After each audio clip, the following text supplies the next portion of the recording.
Hey everyone, Damien Tudovic here from the Entertainment Network once more, bringing you a 3 vs 3 Dawn of War Soulstorm replay. And yeah, it's actually been a bit of a while since I've done this. So yeah, as you can see, it's on the Kuarav city map, and yeah, we have the top team here and the bottom team here.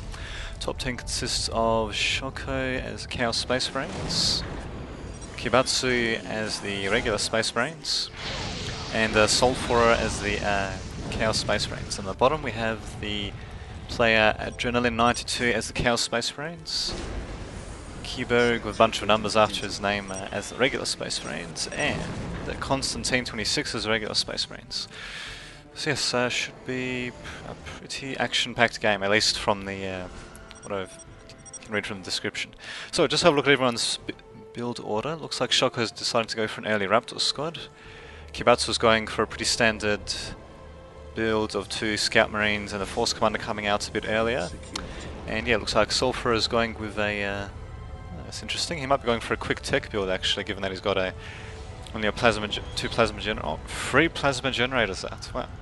And a Chaos Armory as well. So he might be going for a bit more of a cultist based strategy to begin with, and then transitioning to a quick tier 2. And as for the bottom, we've got Adrenaline going for a quick Raptor squad. And no power plants or anything.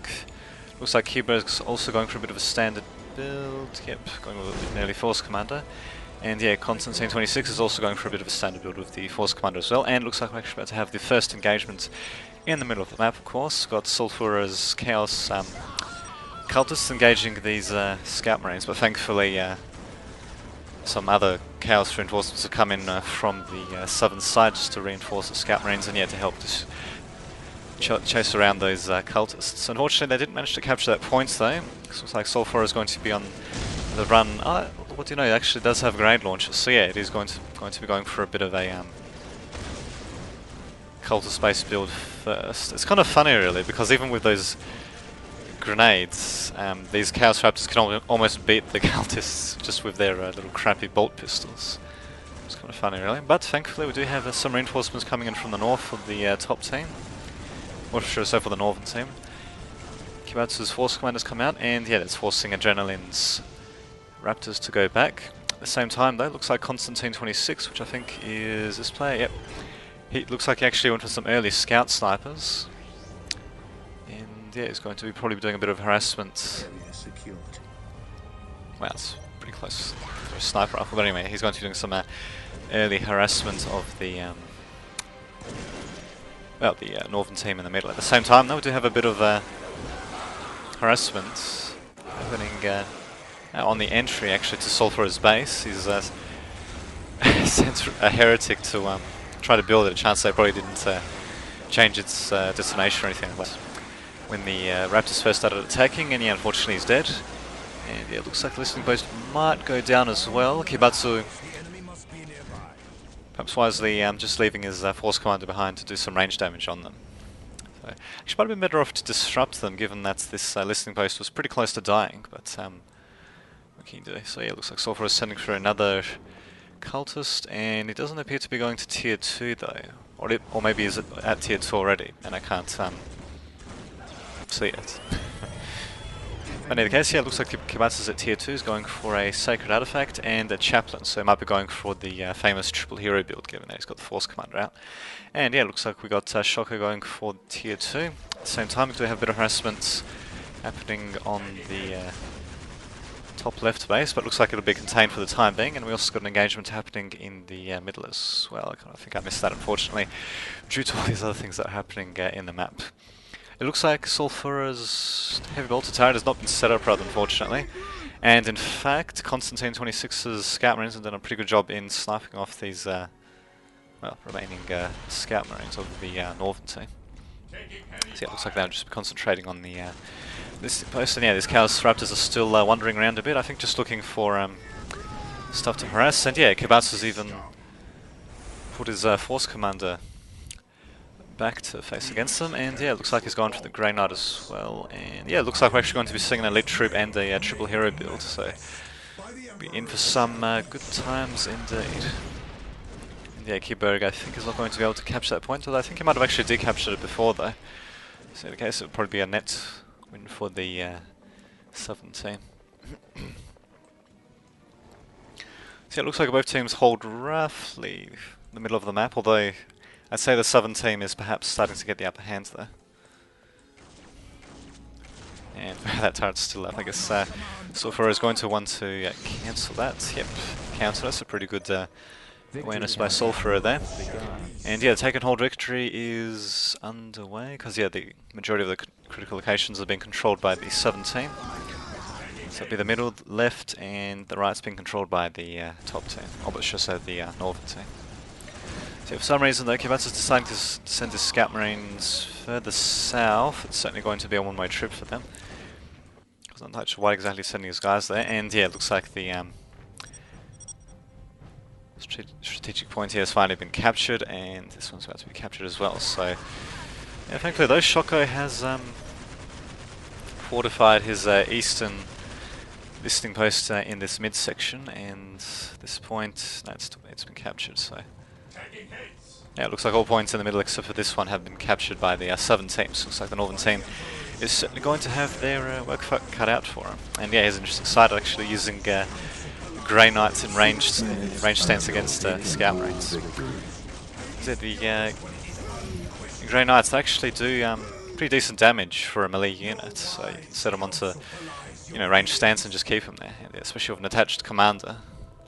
Do some pretty good range damage with them. I just see what Alprogo's getting. So we've got Inspiring Aura for the Force Commander, so that'll make sure that the himself and all the troops around him do extra damage, and doesn't appear to get any other upgrades for the moment. So given his requisition in power, he's probably going to be going for an early tier 3. As for Sulfur, I don't know what the hell he's doing. Hasn't built a barracks or anything like that. Oh, actually, here we go. His machine pit has been built at the front, so yeah, he's going to be going with a bit more of a vehicle-centric strategy. While at the same time, though, Kibatsu is going to be attacking this westernmost listening post. So yeah, it looks like the southern team might actually be on the back foot at the moment. Surprised they still let this capture though, because yeah, as you heard by that announcer, there's only 5 minutes left until the southern team wins the game.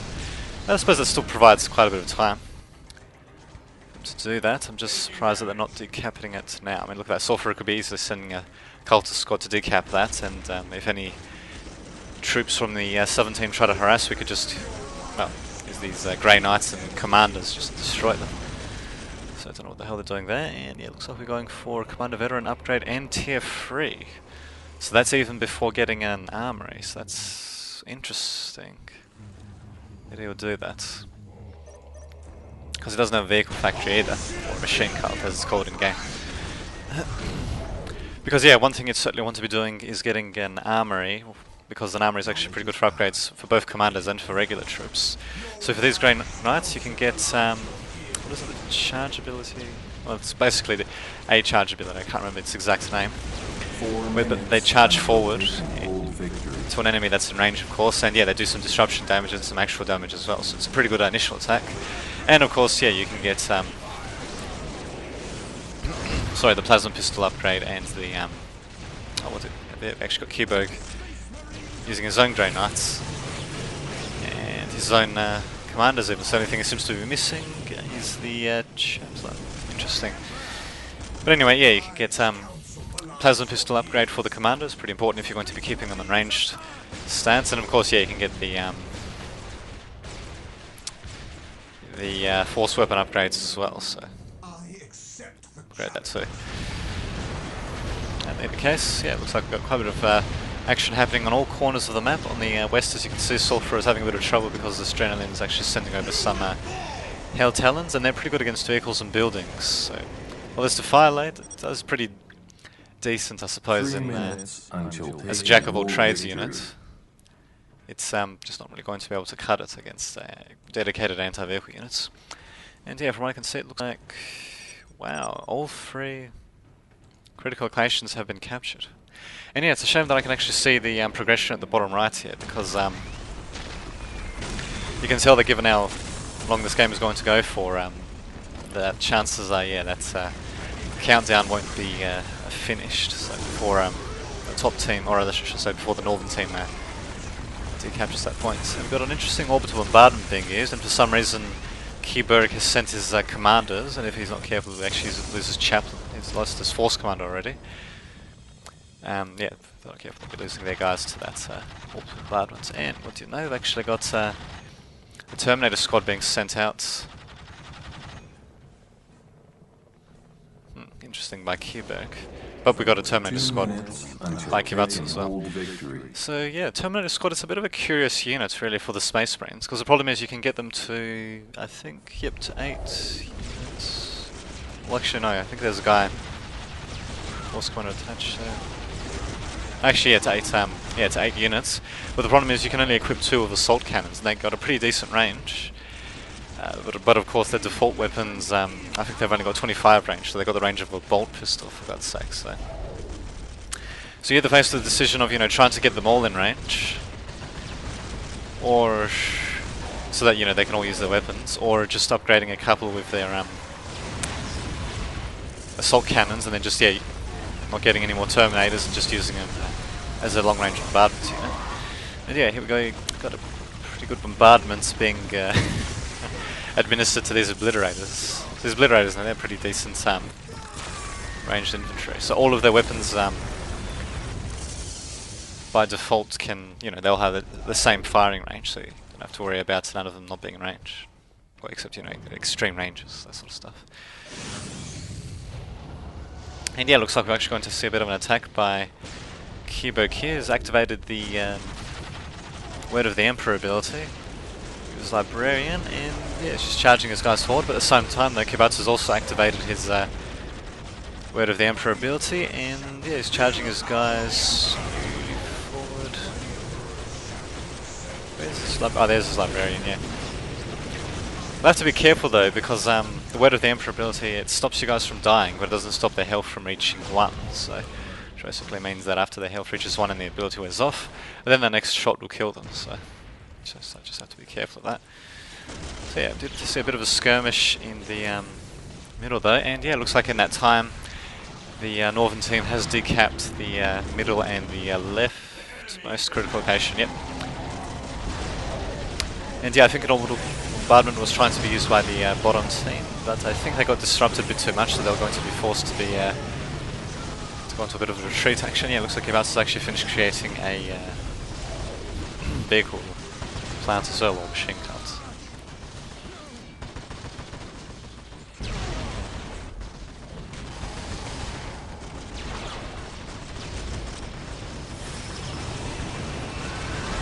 And there we go, have a bit of a quick cough there, we can finally continue with the replay itself.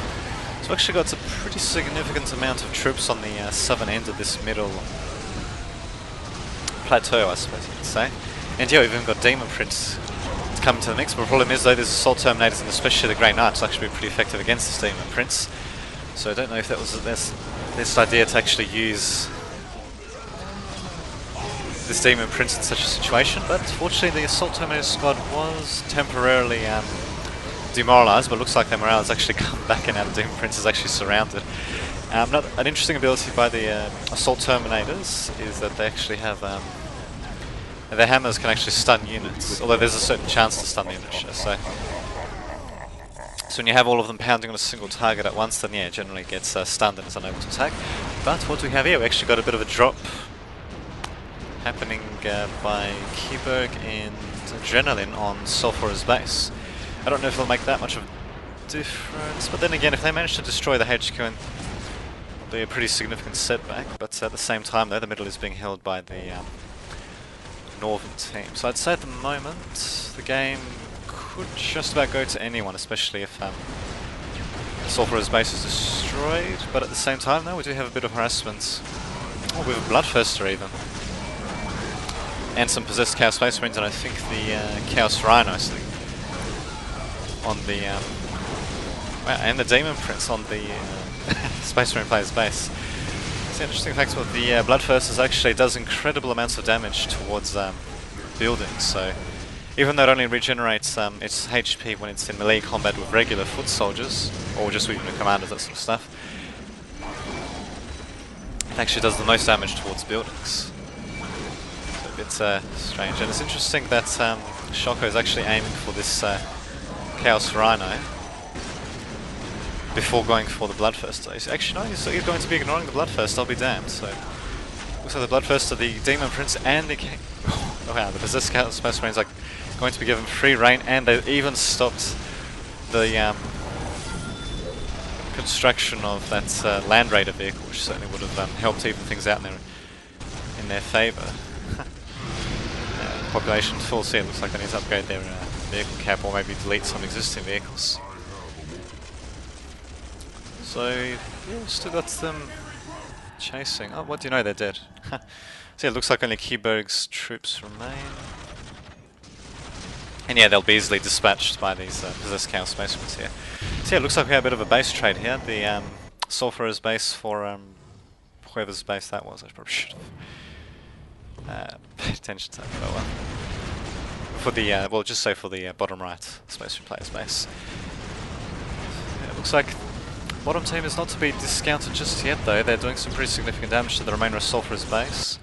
However, I'll bet the Sulphur is probably rebuilding. Is he smart? He'll hopefully be rebuilding his base elsewhere. Ah, here we go, yep. Strange enough, he's actually building his base right on the doorstep. Don't know why exactly he's not building it, say, further back here or something. But in any case, it doesn't seem like it's going to make too much of a difference because the main army for the northern team is storming into this southern Space Marine base, onto Keyberg's base actually. And as you can see, yeah, this army is actually much bigger than the army that we have trying to destroy. Unfortunately, HQ went down. So yeah, trying to destroy this the remainder of Sulphur's base. Fortunately, it looks like Sulphur will fall down unless if he decides to build somewhere else, maybe. Yeah, maybe not. Oh well. And yeah, I've actually got a bit of harassment from Adrenaline space as well. And I don't quite understand what Sulphur said. I think he said I am something something. I don't know, maybe he's displeased with having his base destroyed like that. But it looks like the northern team is most likely going to win, unless if the rear team can pull out some sort of win. But the problem is though, even in a base race, it looks like the northern team is going to win that, unless if we have something hidden, maybe some action. Just check the vision. So yeah, there are still quite a few places to hide stuff. I suppose you could hide like a barracks building or something like that. Here, of course, when after putting a listening post down, and yeah, then you can try going for your opponent's base in the north, but it doesn't look like as if that's going to happen though. So yeah, we'll just have to watch the southern bases get cleaned up basically. Wow, those bullets can actually go pretty fair way. So yeah, not much more left of this space. Just seeing the remnants of it getting destroyed, and I'll just have a look. Oh, what do you know? We actually are seeing HQ being built, but the problem is it's inside of this strategic point, so as soon as the rest of... Ah, okay, that looks like this has been destroyed as well. It's just a graphical glitch just seeing that those plasma generators should actually be gone. So yeah, it looks like... yep, it's curtains for the southern team, but yeah, both teams played pretty well actually. It's interesting, we even got the corruption ability being used by the Sorcerer. It's not usually an ability that you see researched that often. So there you go, an interesting game of North versus South. And of course the North had to win, I suppose. So we go, hopefully we'll be able to upload this game a bit later on tonight. And until that happens, this has been Damien Dudvich signing off.